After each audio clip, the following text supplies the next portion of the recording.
Hello everyone, welcome back to my channel. तो friends, कैसे हैं आप सभी लोग और आप लोगों की पढ़ाई कैसी चल रही है। ऐसे तो बहुत दिन हो गए वीडियो नहीं आया है और मतलब एक होता भी है ना कि हर दिन भी वीडियो बन नहीं पाता है, तो इसी वजह से इतने दिनों तक नहीं आ पाया वीडियो। हालांकि अभी तो मैं ये सोच रही हूँ कि क्यों नहीं मैं मतलब डेली ब्लॉग से शुरू करूँ। मतलब हम लोग जो पढ़ाई कर रहे हैं तो हर दिन का जो सोच रही हूँ मैं कि 15 दिन, मतलब एक होता है कि टारगेट्स लेके पढ़ना, तो 21 डेज, 30 डेज, 15 डेज, तो मैंने सोचा एक छोटा टारगेट लेके ट्राई करती हूँ, क्योंकि मैं ऑलरेडी भी कई बार डाल चुकी हूँ अपने टारगेट्स। तो इस बार मैंने सोचा है 15 डेज का टारगेट लेके चलने के लिए। तो अगर आप लोग भी मतलब इसमें शामिल होंगे, आई मीन टू से आप लोग भी इसी तरह मतलब जैसे मैं तैयारी कर रही हूँ वैसे ही आप लोग भी करेंगे तो शायद ये आपके लिए बेनिफिशियल हो सकता है। बाकी आपकी खुद की इच्छा है। और मैं कैसे पढ़ाई कर रही हूँ ये मैं आपको बताऊंगी। आज हम बात करने वाले हैं कि जितना भी मतलब पूरा मैंने आपको सिलेबस भी बता दिया था और सारी बुक लिस्ट भी बता दी है, लेकिन इसमें यह है कि आज हम जीएस पोर्शन के बारे में भी मैं ऑलरेडी शेयर कर चुकी हूँ, बट आज मैं बात करने वाली हूँ जीएस पोर्शन के साथ साथ आपका जो सब्जेक्ट है और साथ में जो लैंग्वेज पेपर है, इन सब के लिए एक ही स्ट्रैटेजी क्या होनी चाहिए उसके बारे में आज बात करने वाली हूँ।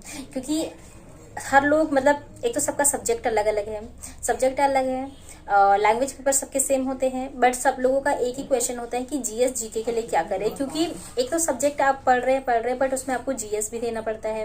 पीआरटी में भी आप लोगों का कुछ पोर्शन जीएस का आ जाता है, तो इस वजह से ये पढ़ना इंपॉर्टेंट हो जाता है। तो सबसे पहले मैं डिस्कस करूंगी आपसे लैंग्वेज के बारे में।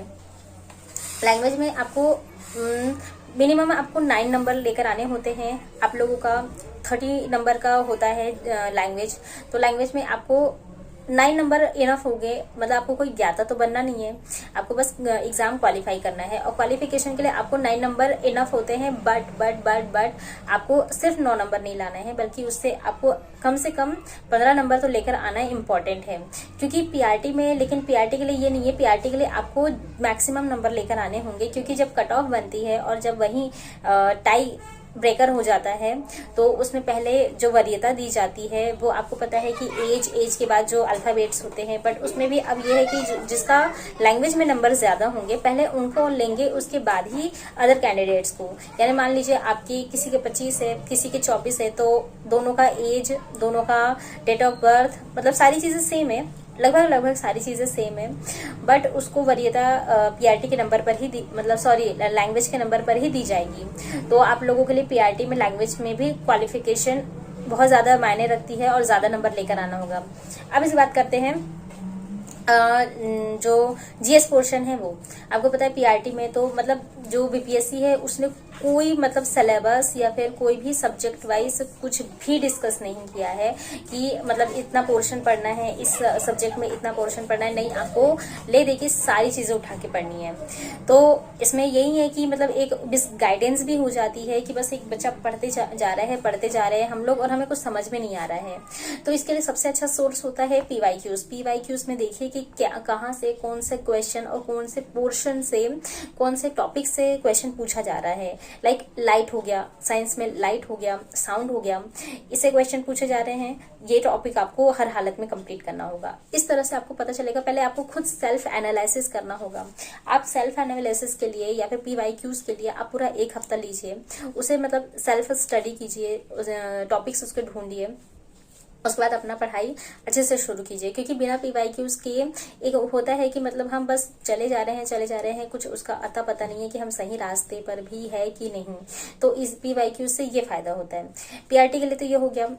और इसमें सब्जेक्ट वाइज मैं आपको सारी चीजें बता चुकी हूँ, बट इसमें जो मेन चीज होती है वो है आपका एनसीईआरटी और एससीईआरटी। अगर मतलब जैसे बहुत सारे लोग हैं कि वो ये बोल रहे हैं कि हम ल्यूसेंट से पढ़ ले, हमारा ल्यूसेंट से कंप्लीट हो जा रहा है, हम ल्यूसेंट से ही स्कोर कर जा रहे हैं, तो ये बहुत अच्छी बात है। मतलब आपके पास जो भी चीजें हैं, मतलब इस समय जो भी अवेलेबल है, ल्यूसेंट हुआ, चाहे आप लोगों का अरिहंत या यूथ, मतलब जो जिसकी भी आपके पास मटेरियल अवेलेबल है, आप अगर उसमें बहुत अच्छे से मतलब पारंगत हो चुके हैं, या बोलना चाहिए कि जो भी आपसे मतलब बहुत अच्छे से बनता है, तो आप उसी को कंटिन्यू करें। क्योंकि जीएस जीके का पोर्शन तो उसी से आने वाला है। उसी में आपको मतलब अच्छे से मतलब जो आपको यहाँ पर ज्ञाता नहीं बनना है कि मतलब आपको बस ज्ञान का भंडार आपके पास है। नहीं, आपको एक एग्जाम क्वालिफाई करना है और क्वालिफाई ही करना है, मेरिट में आपका नाम आ जाना चाहिए। और इसके लिए आपको अगर कोई भी सोर्स इम्पोर्टेंटली मिल रहा है और आप उसमें मतलब अच्छे से आपको समझ में आ जा रहा है तो आप उसी पे स्टिक रहिए, चेंज मत कीजिए उससे। लेकिन आपको मैं एक चीज़ बोलूँगी, एक और चीज़ मैं आपको यहाँ डिस्कस कर लेती हूँ। बहुत सारे लोग कोचिंग बैचेस के बारे में मुझसे पूछ रहे हैं, मैं ऑलरेडी सारी चीज़ें डिस्कस कर चुकी हूँ, लेकिन मैंने तब भी कहा है कि आप कितना भी बैच ले लें, कितने भी कोचिंग ज्वाइन कर ले, आपको खुद सेल्फ पढ़ना ही पड़ेगा। सेल्फ एनालिसिस करते हुए सेल्फ स्टडी करनी होगी। बिना सेल्फ स्टडी के आप कुछ नहीं कर सकते, क्योंकि टीचर्स का क्या है, वो तो पूरा पढ़ा के उनको सिलेबस कंप्लीट करना है। आपने फीस दी है, उनको आपको पूरा सिलेबस कंप्लीट करके देना है, लेकिन पढ़ना तो आपको है। अब जैसे बहुत सारे टीचर्स है, वो पढ़ा देते हैं सारा का सारा, लेकिन अगर आप नहीं पढ़ेंगे, आप चुपचाप से बस बैठे हैं, आप मतलब यूट्यूब पे देखे जा रहे हैं, मैराथन्स देखे जा रहे हैं, उनके सारे प्रैक्टिस सेट्स आप सॉल्व कर ले रहे हैं, पूरा उनका जो लेक्चर है वो देख ले रहे हैं, बट आप खुद नहीं पढ़ रहे हैं, तो वो आपका कोई काम का नहीं होगा, आपका कोई फायदा नहीं होने वाला है। यही होता है कि जो कंफ्यूजन के वजह से क्वेश्चंस गलत होते हैं ना, बस इसी की वजह से होता है।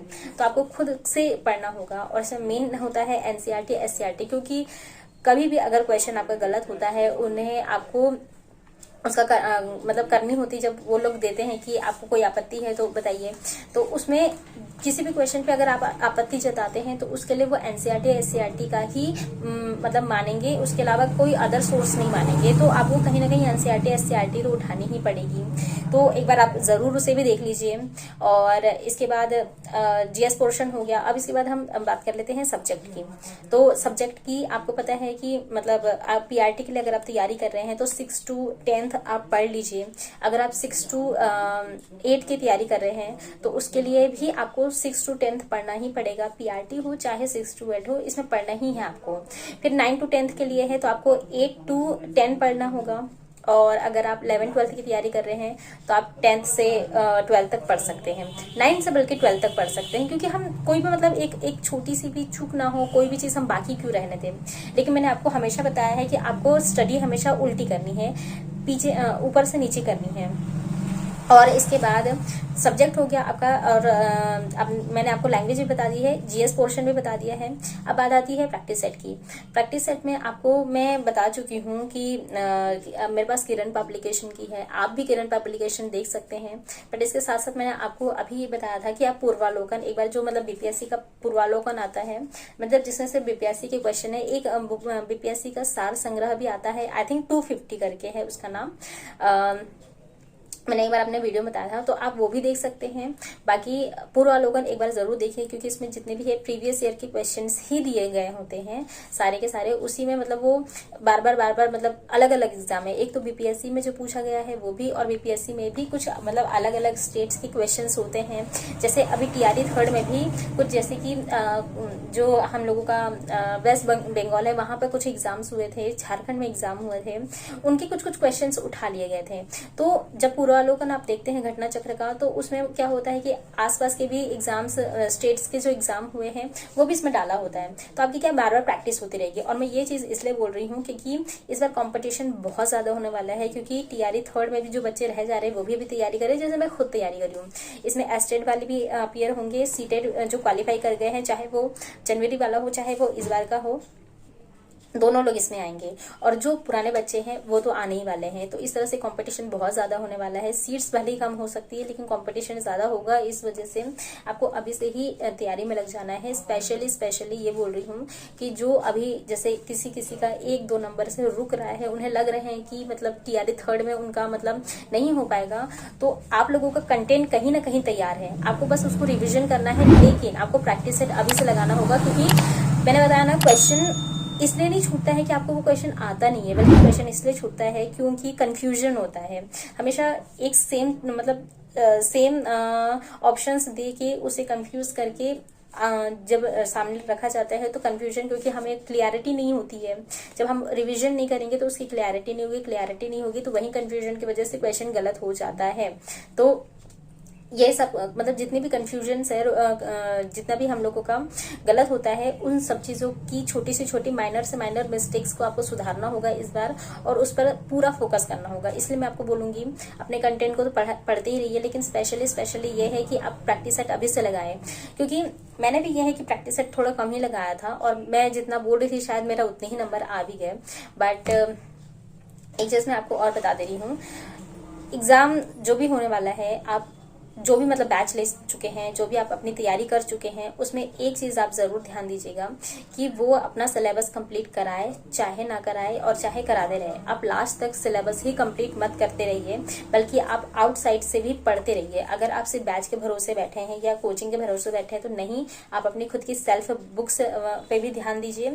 और एक मैं ये बोलूंगी कि अगर आप लोगों को हो सके तो आप ऑनलाइन निकलवा लीजिए, मतलब जैसे PDF के थ्रू निकलवा लीजिए, नहीं तो फिर जो BPSC की वेबसाइट पे जितने भी TRE 1, 2, 3 के क्वेश्चन पड़े हैं उनको निकलवा के उनकी प्रैक्टिस करते रहे। और नहीं तो फिर अगर मार्केट में से मिल रही है TRE 1, 2, 3 के मतलब सारे GS के पोर्शन, मतलब जो PRT में भी क्वेश्चन आए हैं, 6 to 12th में भी आए हैं, वो सारे क्वेश्चंस को आप अगर मटेरियल आपको एक जगह मिल जा रहा है तो वो ये दोनों चीज PYQs और घटना चक्र, बस ये दोनों की प्रैक्टिस करें। बाकी मैंने सारी चीजें कवर कर ली है। आज के लिए बस इतना ही। मिलते हैं मेरे नेक्स्ट वीडियो में। अगर आपको मेरा कंटेंट पसंद आता है तो ज़रूर लाइक कीजिएगा। And thanks for watching. Bye.